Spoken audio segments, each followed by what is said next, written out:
কেন শুধু শুধু নিজেকে এত কষ্ট দিচ্ছ তুমি?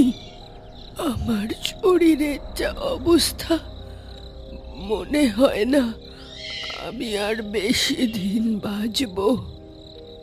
তুমি একদম চিন্তা করো না সুভদ্রা। আমার পূর্বপুরুষদের দেওয়া বিদ্যা আজও আমার সাথে আছে। আমি তোমায় কথা দিচ্ছি, সেই বিদ্যার জোরে আমি তোমাকে আবার আগের মতো সুস্থ করে তুলব। কিন্তু তপন, তুমি যে ওকে ওর মাসি বাড়ি পাঠিয়ে দিলে, ছেলেটার সঙ্গে শেষ দেখাটাও করতে দিলে না। ওকে দূরে রাখা দরকার সুভদ্রা। এই সাধনা বড় কঠিন, ছোট মানুষরা এটা সহ্য করতে পারবে না। দেখো, ও যখন বাড়ি ফিরবে তখন ওর হাসি খুশি মাকেই ও দেখতে পাবে। হ্যাঁ। রবি ঠাকুরের স্ত্রী সুভদ্রা কয়েক মাস ধরে কঠিন রোগে আক্রান্ত। কবিরাজরাও হাল ছেড়ে দিয়েছেন। শেষমেশ অন্য কোনো পথ খুঁজে না পেয়ে রবি ঠাকুর নিজের স্ত্রীকে সুস্থ করতে তন্ত্রের আশ্রয় নিলেন।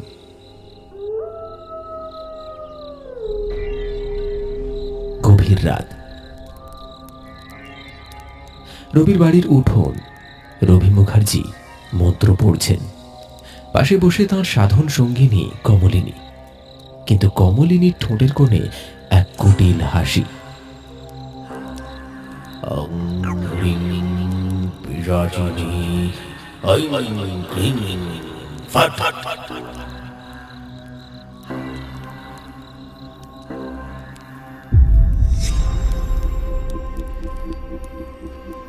কমলিনী, সুভদ্রার গোঙানি বাড়ছে।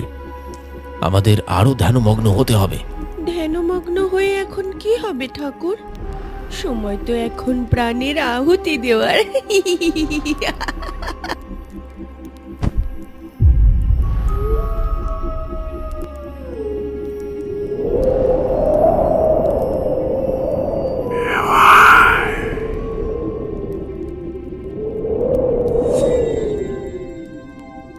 এ কি, মন্ত্র কাজ করছে না কেন? কমলিনী, তুমি কি তাহলে কিছু ভুল করলে নাকি? আমি তো ঠিক জিনিসই দিয়েছি ঠাকুর। আপনি বরং এই জল পান করুন, তাহলে যজ্ঞের প্রতি আরো ধ্যানমগ্ন হবেন আর সিদ্ধি সম্পূর্ণ হবে। ফলে আপনার স্ত্রীও খুব তাড়াতাড়ি সুস্থ হবে।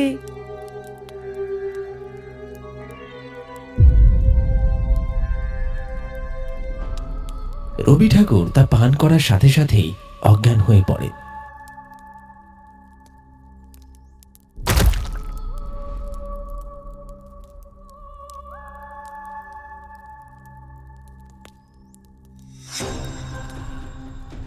আর কমলিনী যজ্ঞ ছেড়ে যেখানে সুভদ্রা শুয়ে আছে সেখানে যায়। অন্যদিকে কালো দিয়ে ধোঁয়ার তৈরি সেই পিশাচটিও সেই দিকেই যায়।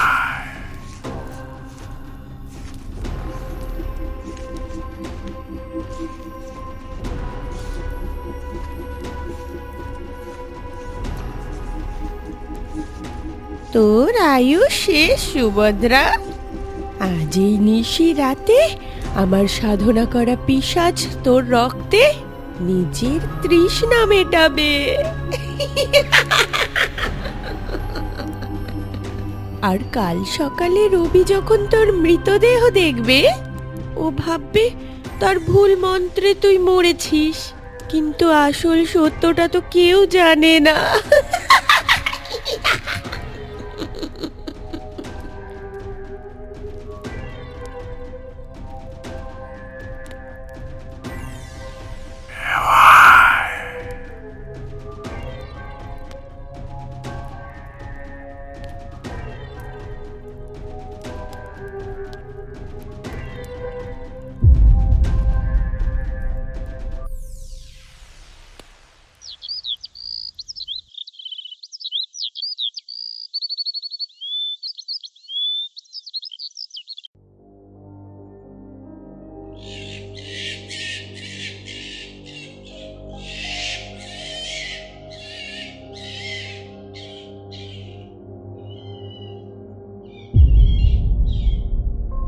ঠাকুর, আপনার মন্ত্রে হয়তো কোথাও ত্রুটি ছিল। সেই পিশাচ আমাদের কথা শোনেনি। যজ্ঞ শেষ হওয়ার আগে সুভদ্রা দিদি মারা যায়।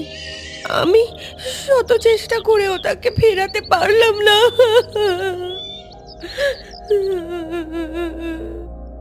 সেই রাতে সুভদ্রার মৃত্যুর পর রবি মুখার্জি আজও বিশ্বাস করেন না যে তার মন্ত্র ভুল ছিল। অন্যদিকে কমলিনীর ষড়যন্ত্র আজও তার কাছে অজানা। তাই স্ত্রীকে ফিরে পাওয়ার আশা ছেড়ে দিয়ে তিনি এখন নিজের সন্তান তপনকেও এই ভয়ঙ্কর সাধনা শেখাচ্ছেন।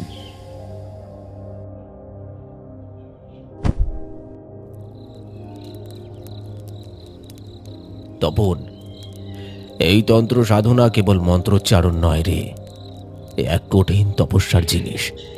আমাদের মুখার্জি বংশের রক্তে এই বিদ্যা মিশে আছে। তোর পূর্বপুরুষেরা যা আগলে রেখেছে তোকেও তা বইতে হবে।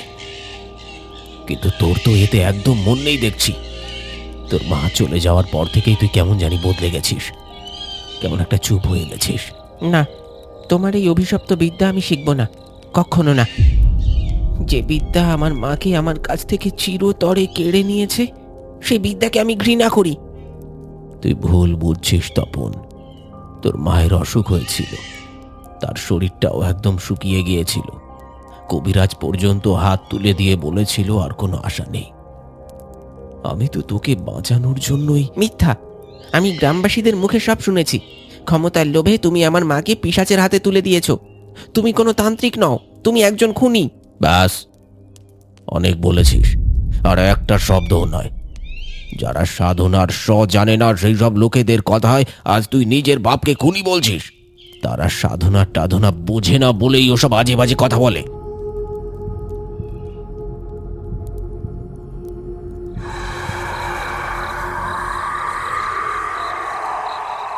কি হলো ঠাকুর, ছেলের উপরে তো রাগ করছেন কেন?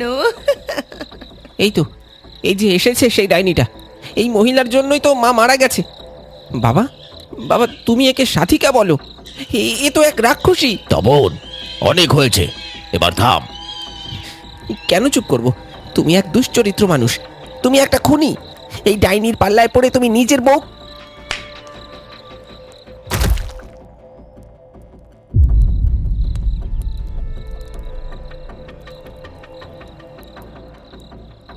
বেরিয়ে যা, বেরিয়ে যা আমার চোখের সামনে থেকে। যে ছেলে নিজের বাপকে সম্মান দিতে জানে না, তার এই ঘরে কোনো জায়গা নেই। এখনই বেরিয়ে যা, বেরিয়ে যা বলছি। তখন গালে হাত দিয়ে মেঝে থেকে উঠে ধীর পায়ে দরজার দিকে এগিয়ে গেল। তার ঠোঁটের কোণ দিয়ে গড়িয়ে পড়া রক্ত সে হাত দিয়ে মুছে নেয়। কমলিনী দরজায় হেলান দিয়ে দাঁড়িয়ে, তার মুখে এক অদ্ভুত হাসি। আজ আজ এই মহিলার জন্য তুমি আমার গায়ে হাত তুললে বাবা। মনে রেখো, যাকে আজ সাধন সঙ্গিনী বলে আগলে রাখছো, দেখবে একদিন এই ডাইনি তোমাকে শেষ করবে। তপন, তুই তোর সীমানা ছাড়াস না। সীমানা তো তুমি পার করে গেছো বাবা। আজ থেকে তোমার সাথে আমার সম্পর্ক সব শেষ। আমি ঘর ছেড়ে চলে যাচ্ছি, আর কোনোদিন ফিরবো না। ঠাকুর, ওকে যেতে দিন। ওর রাগ শান্ত হলে আবার ঠিক ফিরে আসবে।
এত বছর পর আজ যখন ফিরলাম, তখন আর বাড়ির দরজায় বাবা নেই, মা নেই।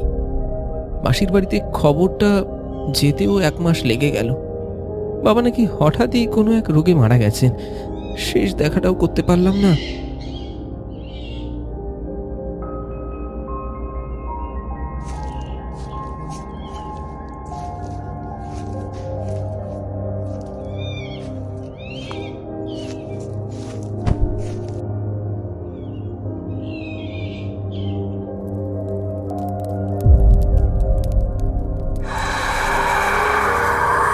আপনি আপনি এখনো এখানে? বাবার মৃত্যুর পর তো এই বাড়ি ছেড়ে আপনার চলে যাওয়ার কথা, কিন্তু তার বদলে আপনি আমার বাবার আসনে বসে এসব কি করছেন? আরে তপন, তুই এখানে? ঠাকুর তো অনেক আগেই আমাকে এই ভিটের দায়িত্ব দিয়ে গেছে। এই বাড়ি এখন আমার সাধনার ক্ষেত্র। মিথ্যে কথা, মিথ্যে কথা! এটা আমার পৈতৃক ভিটে। আপনি একজন বাইরের লোক হয়ে আমার বাড়িতে এসব করতে পারেন না। এখনই বেরিয়ে যান, বেরিয়ে যান এখান থেকে।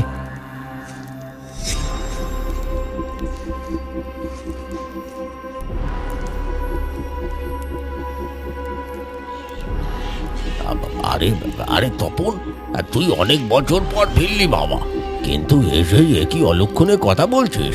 জমিদার মশাই, আপনি দেখুন না, এই মহিলা আমার বাবার ভিটে দখল করে বসে আছে। শোন তপন, তুই যখন ছিলি না, তোর বাবার সেবা এই মাই করেছে। তোর বাবা মারা যাওয়ার আগে ওনাকে বলে গিয়েছিলেন এই ভিটে আগলে রাখতে। আর এখন ওনার বয়স হয়েছে, এই বুড়ো বয়সে ওনাকে আমরা কোথায় যেতে বলবো বল দেখি? হ্যাঁ রে তপন, রবি ঠাকুর থাকতে তিনি সব সামলেছেন। গ্রামের কত বিপদ আপদ ইনি কাটান, ওনাকে ঘর থেকে বের করে দেওয়া মহাপাপ হবে রে। তুই বরং একটা কাজ কর, যেহেতু এই বাড়ি তোরও, তাই তোমরা দুজন একসাথেই থাকো। তুই তোর মতন থাক, কাজবাজ কর, আর মা ওনার মতো ওইদিকে ঘরে থাকবে, ওনার সাধনা করবেন। কেউ কারোর কাছে বাধা দিবি না কোনো। কিন্তু জমিদার মশাই, আপনারা বুঝতে পারছেন না। আমরা সব বুঝি, গ্রামে ঢুকে ঝামেলা করিস না, ওনাকে থাকতে দে, এটাই সবার সিদ্ধান্ত।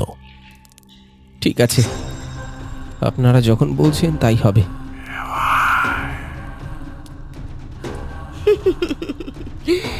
খুব ভালো সিদ্ধান্ত নিলি রে খোকা।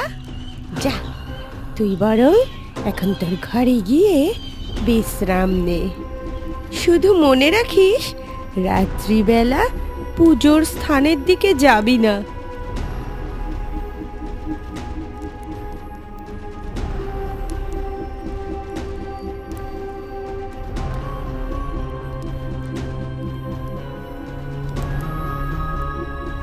গ্রামের লোক জানতো না তারা কাকে আশ্রয় দিচ্ছে, আর তপন সবকিছু বুঝতে পারা সত্ত্বেও অসহায়ের মতো জমিদার এবং বাকি গ্রামবাসীদের কথায় রাজি হয়ে যায়। কতদিনের স্বাদ ছিল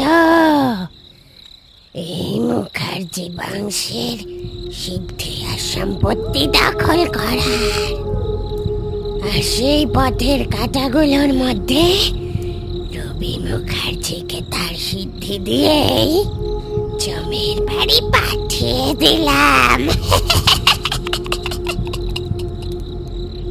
আর তার সাথে তার বউ সুভদ্রাকেও।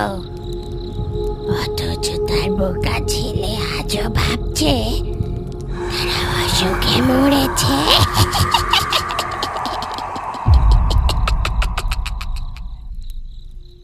এই পুতুলটার দম যেন আটকে আসছে, ওর ছেলে তপনের দমও আমি এইভাবে আটকে দেব। এই মুখার্জি বংশ শেষ হলে তবেই তো এই প্রাচীন ভিটে সেই গুপ্ত সিদ্ধির পুঁথি, ওগুলোই তো আমারই হবে।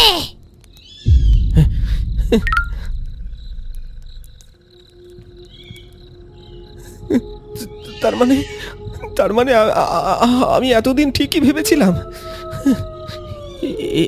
এই আমার মা বাবাকে মেরেছে, কিন্তু কিন্তু এটা তো একটা পিশাচিনী। আমি এখন কি করব আমি এখন? আমার কাছে তো কোনো শক্তি নেই। হে ভগবান, তুমি কি শেষ পর্যন্ত এই পাপীকে জয়ী হতে দেবে? আমি কি আমার বাবা মায়ের খুনিকে নিজের চোখে দেখেও কিছু করতে পারবো না? দিন যত যায় গ্রামের অবস্থা তত ভয়াবহ হয়ে ওঠে। নিশিতপুর গ্রামের ঘরে ঘরে মরক দেখা দেয়।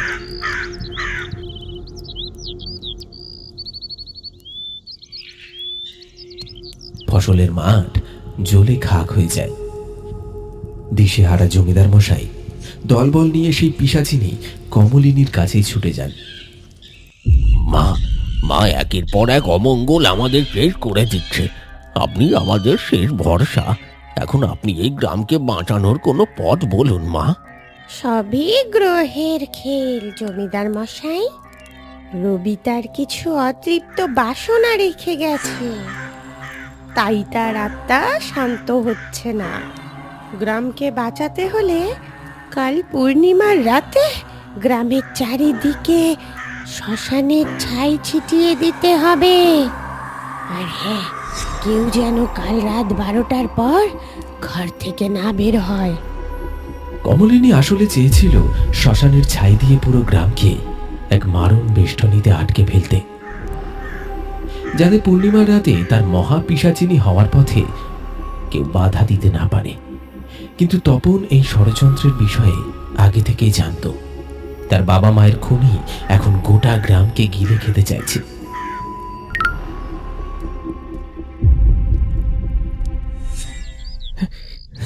জমিদার মশাই, 1 মিনিট দাঁড়ান। আপনারা ওর কথা বিশ্বাস করবেন না। ওই মহিলাই সব নষ্টের গোড়া। ওই আমার বাবাকে মেরেছে।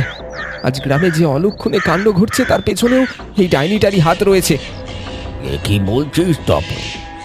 কমলিনী কমলিনী তো রবি ঠাকুরের সাধনার সঙ্গিনী। আর তার বিরুদ্ধে এমন গুরুতর অভিযোগের প্রমাণ কি? প্রমাণ আমি নিজের কানে শুনেছি। ও নিজের মুখে স্বীকার করেছে ও কিভাবে আমার বাবাকে মেরেছে। কাল পূর্ণিমার রাতে ও এমন এক শক্তি জাগিয়ে তুলবে যা সারা গ্রামকে ছারখার করে দেবে। ওরে বাবা রে, সে তো বড় ভয়ঙ্কর কথা। কিন্তু আমরা কি করব? আমরা তো সাধারণ মানুষ। ওর ওই তান্ত্রিক মায়ের কাছে আমরা যে বড় তুচ্ছ। ঠিকই তো জমিদার মশাই, রবি ঠাকুরের ভিটে এখন পিশাচের বাস। আমাদের ভিটে মাটি কি আর রক্ষা পাবে? তপন, তুই রবি ঠাকুরের রক্ত, এই বংশের শেষ প্রদীপ। আমরা এই লাঠি সোটা নিয়ে মন্ত্রের মোকাবিলা করতে পারবো না। গ্রামকে যদি বাঁচাতে হয় তবে তোকেই রুখে দাঁড়াতে হবে। আমি তো কিছুই জানি না জমিদার মশাই। বাবা যখন সাধনা করতেন আমি ভয়ে দূরে থাকতাম। আমি তো কিছুই শিখিনি। আমি বড় দুর্বল। তোর শরীরে রবি ঠাকুরের রক্ত বইছে তপন। তুই চেষ্টা করলেই পারবি। তুই আমাদের শেষ আশা।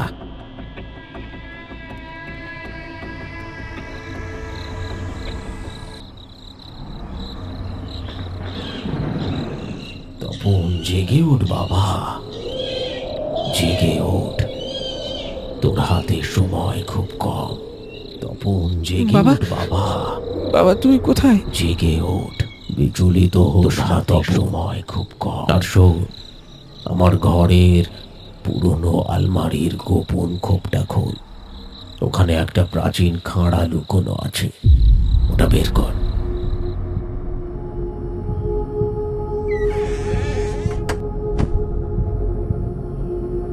বাবা পেয়েছি। মন দিয়ে এসো।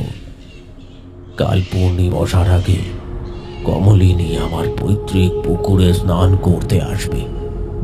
যজ্ঞ সফল করতে হলে ওকে ওই পুকুরের জলে 3 বার ডুব দিয়ে জল পান করতে হবে। কোনোভাবে যদি তুই ওর ওই স্নান আটকাতে পারিস তবেই তাকে হারানো যাবে। কিন্তু বাবা, ওর মন্ত্র শক্তির সামনে আমি দাঁড়াবো কি করে? তুই ওকে মন্ত্র দিয়ে না পারলেও শারীরিক শক্তিতে শেষ করবি। মনে রাখিস তপন, কোনোভাবেই যেন ওর স্নান সম্পন্ন না হয়। একবার যদি ও জল পান করে ফেলে তবে ওকে আটকানো অসম্ভব। ঠিক আছে বাবা, আমি কথা দিচ্ছি, নিজের জীবন দিয়ে হলেও আমি ওই পিশাচিনীকে শেষ করব।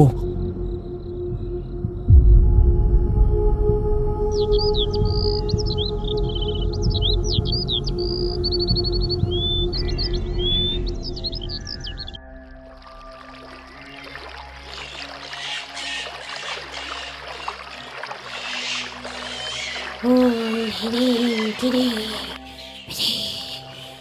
আজ এই জলে স্নান করে আমার সব ইচ্ছে পূরণ হবে, আর কেউ নেই আমাকে আটকানোর।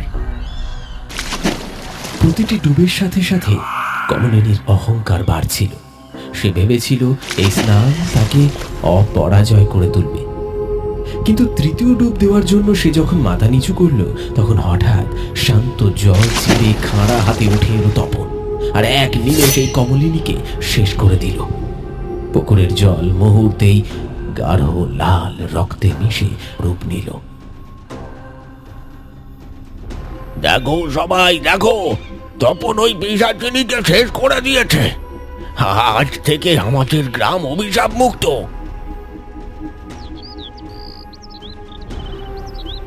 তপন, যেহেতু ও তোমাদের বাড়িতেই শেষ জীবন কাটিয়েছে, তাই এর সংস্কার তোমাকেই করতে হবে। তুমি পিণ্ডদান করো। ঠিক আছে পুরোহিত মশাই, যেমন আপনার ইচ্ছে।